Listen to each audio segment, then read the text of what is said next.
Today, I am going to prove why I think that Bigfoot is real without a doubt, and why the creature shown in the famous Patterson-Gimlin film from 1967 is in fact a real animal and not a man in a suit, because there is substantial evidence to prove the case.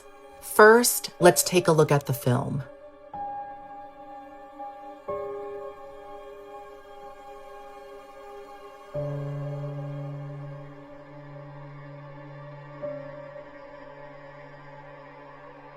I really don't understand how people are just so easy to write this off as a hoax.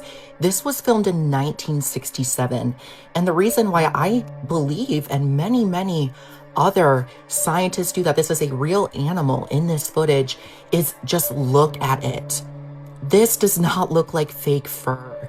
You can see muscle movements under this animal. You can see the muscles. You can see the leg muscles, you can see the back muscles, the details in the face. This fur looks like organic fur.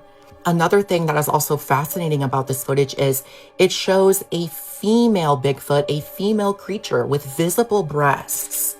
In 1967, Hollywood was not doing costumes like this, and somebody who wants to make a fake Bigfoot footage of a man in a suit, why would they go into all of the trouble and all of the time and all of the work that it would take to put breasts on the creature? Why would that even be a thought? Like, that just shows to me that this is a real animal. This is another shot from the footage. You can clearly see the back muscles. You can see the organic fur. You can see the dark hair that goes along the spine, just like an animal. You can see the muscles, the buttocks, the back muscles, and even when the foot goes up and the hands and the skin are all the same color, very organic. I just cannot see how this is a man in a suit. There was a man that claimed that he made the suit for the Patterson-Gimlin film.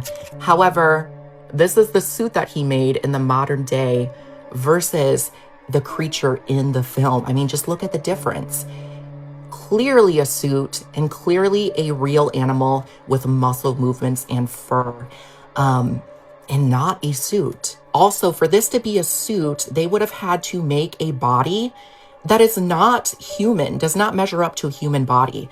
This animal walks with its legs always bended, sort of a glide, which a lot of people who have seen Bigfoot report.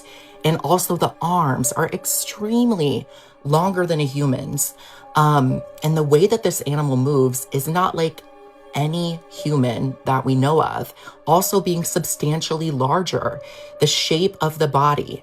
We also have to think this was 1967.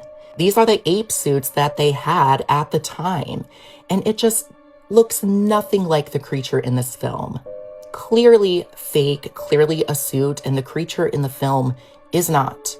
Another reason why I think Bigfoot is real and actually plausibly a real creature out in the forest, not just another one insane cryptid like Jersey Devil or Dogman, is because there's actual evidence, not only the film, but thousands of sightings in the United States. And a lot of these people have nothing to gain.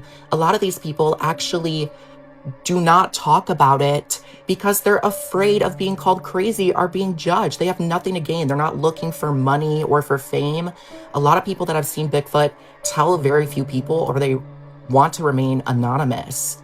Another substantial evidence to prove that Bigfoot is real is the tracks that are left behind.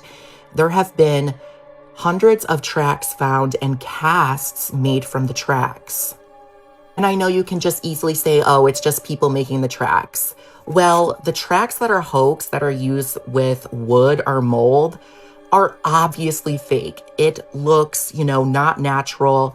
It is completely flat, all the same size, not like a real foot and not how a real animal would move.